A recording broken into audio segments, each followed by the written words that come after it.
Reciban ustedes un afectuoso saludo desde Chile, Sudamérica. Probablemente nos hemos encontrado en alguna otra ponencia.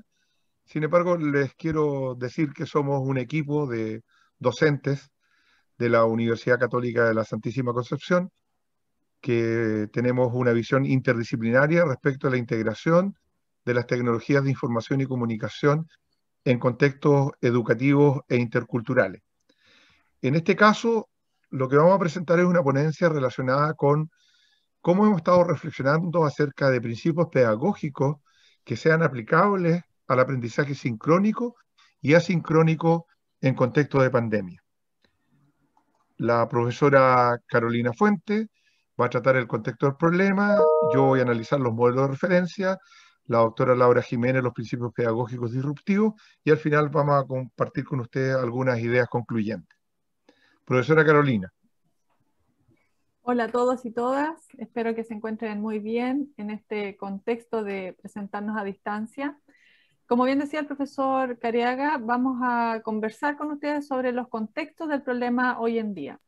Tenemos claro que existe la necesidad de entender la cibernética aplicada en la sociedad y la cultura. Esto gracias a el uso de Internet y las redes sociales, sobre todo dentro del ámbito que nos convoca, que es el educativo. Y para eso tenemos que tener la claridad de que esta cibernética aplicada, como es bien conocida, se traduce simplemente en que estamos tomando decisiones simples que desencadenan complejos tramados de decisiones automatizadas. En ese sentido, nos acercamos hacia lo que denominamos una transición cultural enigmática. ¿Por qué enigmática? Porque básicamente no sabemos dónde vamos a parar en el contexto educativo, en este contexto pandémico, sobre todo actual. ¿Cómo nos encontró entonces la pandemia en el ámbito de la educación? Siendo oportunistas tecnológicos y consumidores de información. Claramente existe un subconsumo de la tecnología y más del 70% de la capacidad tecnológica se encontraba ociosa. ¿Qué nos está sucediendo en pandemia entonces con este conocimiento previo? Darnos cuenta de manera abrupta que ni el sistema educativo, ni las universidades, ni los profesores o estudiantes, todos los actores del sistema educativo en general, no estábamos suficientemente preparados para asumir cambios abruptos y desafiantes. En ese sentido, lo que logramos identificar o salió a la luz es que se revelaron brechas digitales en equipamiento, problemas de conectividad de nuestros estudiantes y también de nosotros como profesores.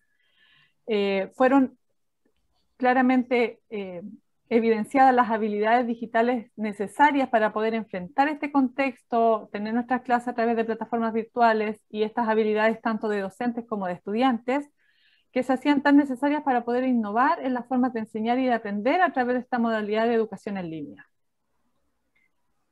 ¿Qué fue lo que originó todo este repensar el sistema educativo? Se migró rápidamente de contextos presenciales hacia un currículum situado, desde un currículum situado hacia contextos virtuales de un currículum distribuido, sin una preparación previa, sin hacer ajustes pedagógicos necesarios y sin redefinir los roles ni tener la claridad de cómo nos íbamos a enfrentar y socializar todos los actores del sistema en este contexto. Para enfrentar estos desafíos, lo que nosotros hicimos fue tomar la experiencia previa de investigación del equipo y ajustar los modelos que hemos estado usando para orientar la integración de tecnología en educación. Por un lado está cómo se mueve el mundo hoy día. Hoy día el mundo está en tres dimensiones: el espacio y el tiempo, que eran dimensiones de la modernidad, y el ciberespacio, que es de la transición cultural. Entonces el mundo se mueve a través de redes sociales, redes de contacto, redes de colaboración, redes de confianza y redes expansivas.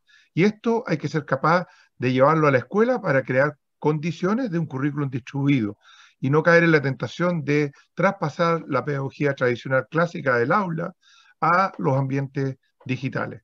Segundo, hay una nueva pirámide de necesidades. La pirámide de necesidades de Maslow, si bien es cierto, mantiene vigencia, siguen existiendo las necesidades fisiológicas, de seguridad, las sociales, las de autoestima, las de autorrealización, pero también aparecen nuevas necesidades que tienen que ver con los individuos como sujetos culturales, la cultura a la que pertenecen y su singularidad, y cómo en interacción con la cultura a escala humana esto provoca unas dinámicas que tienen que estar también presentes en la forma en cómo se enseña y se aprende. Otro aspecto relevante es la frontera epistemológica que hay entre la administración de información y la gestión del conocimiento.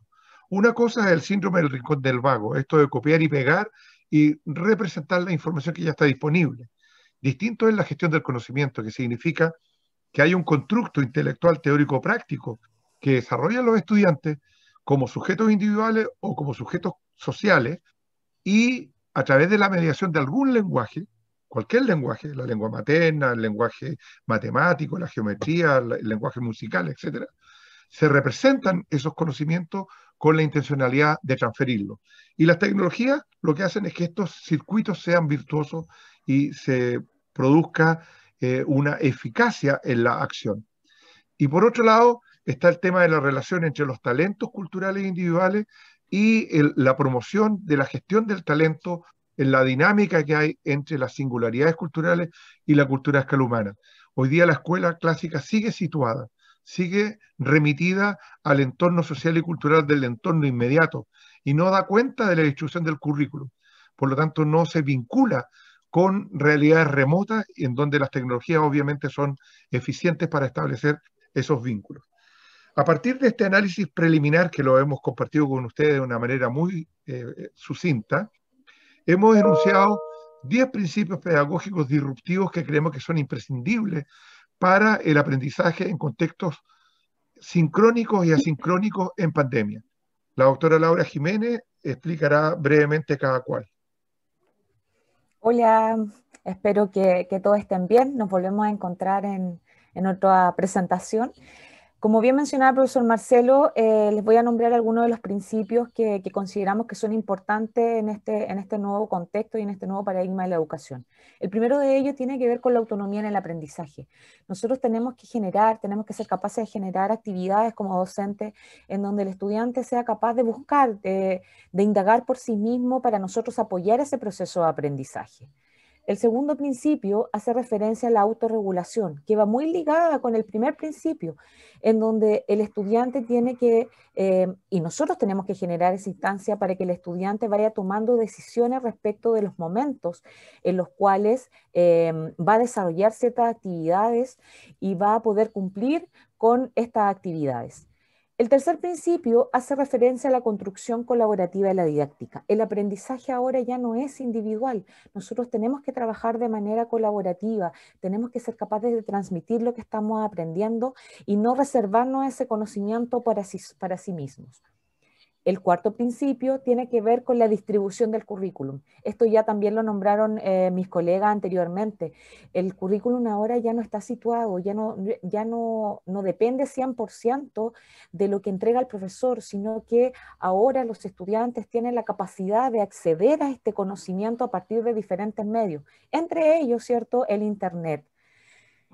Ello también se complementa con las nuevas formas de enseñanza, que es el quinto principio que nosotros destacamos, que hace referencia a la pedagogía invertida, en donde entregamos elementos, pero el estudiante, antes de participar de las sesiones, ¿cierto?, es capaz de investigar y hacerse partícipe de manera activa dentro del proceso de enseñanza-aprendizaje. El sexto principio tiene que ver con la retroalimentación horizontal y la evaluación auténtica. La retroalimentación horizontal ahora no solamente esta retroalimentación debe venir por parte del profesor, sino que todos podemos hacer este proceso de retroalimentación, todos podemos aportar a mejorar y a poder comprender mejor un contenido.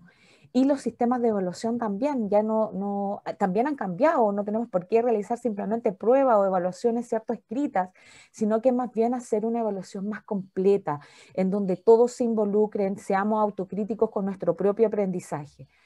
El principio número 8 hace referencia a la vinculación de lo cognitivo con lo emocional. Nosotros sabemos que si estamos más felices, estamos más motivados por el aprendizaje, vamos a lograr un mejor y un aprendizaje de mayor calidad. Por lo tanto, es necesario que este vínculo se establezca para lograr un aprendizaje significativo.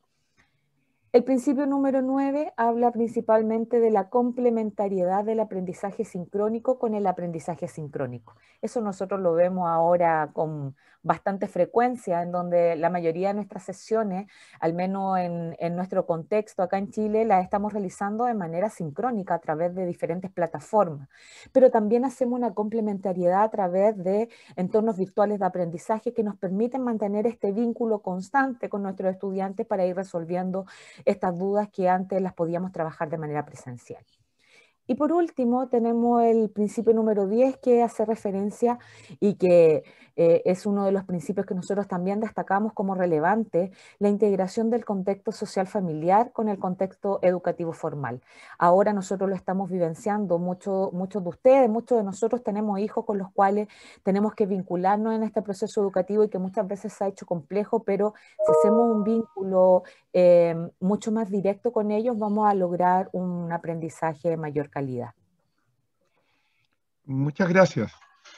Algunas ideas concluyentes para dejarlas abiertas en la mesa de debate del Congreso. Necesitamos enfrentar los desafíos de hoy y del futuro. Esto no es solamente un problema de la pandemia, tiene que ver con la disrupción tecnológica y la disrupción laboral. Hay que advertir que hay una ventana de oportunidades. Significa que tenemos que ser capaces de enfrentar los desafíos sin miedo al fracaso, con agilidad, con una cierta ambición positiva y cogestionando entre todos respuestas útiles. Esto no depende solamente de las autoridades políticas del Ministerio de Educación, de los directivos de los establecimientos, o de los centros educativos o de los profesores, es de todos los agentes de la realidad compleja en que se mueve la educación los que tenemos que entender que la educación ahora es responsabilidad social.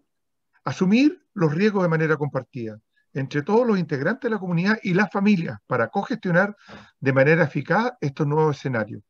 De alguna manera tenemos que tomar conciencia que la disrupción tecnológica es algo que ya está en desarrollo, que va a modificar la fisonomía del mundo en las próximas 2 décadas.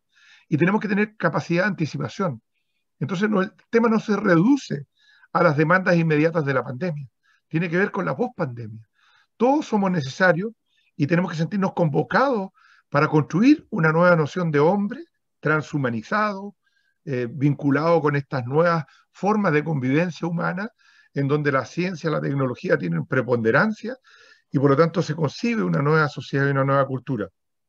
Y por derivación, una educación que asume los desafíos de hoy, pero que se proyecta hacia nuevos paradigmas, haciendo coincidir esas nuevas formas de entender el enseñar y el aprender con las demandas de la disrupción tecnológica del futuro próximo. Sabemos que hemos lanzado muchas ideas en poco tiempo por respeto a ustedes y porque el Congreso tiene que continuar. Sin embargo, tenemos algunas publicaciones, libros, aquí hemos dejado solamente 2, 3 en realidad, una publicación de una revista, un manual que tenemos respecto a estas cosas y que estamos dispuestos a compartir con ustedes. Les agradecemos su atención y nos seguimos viendo en otras instancias del Congreso. Muchísimas gracias. Muchas gracias.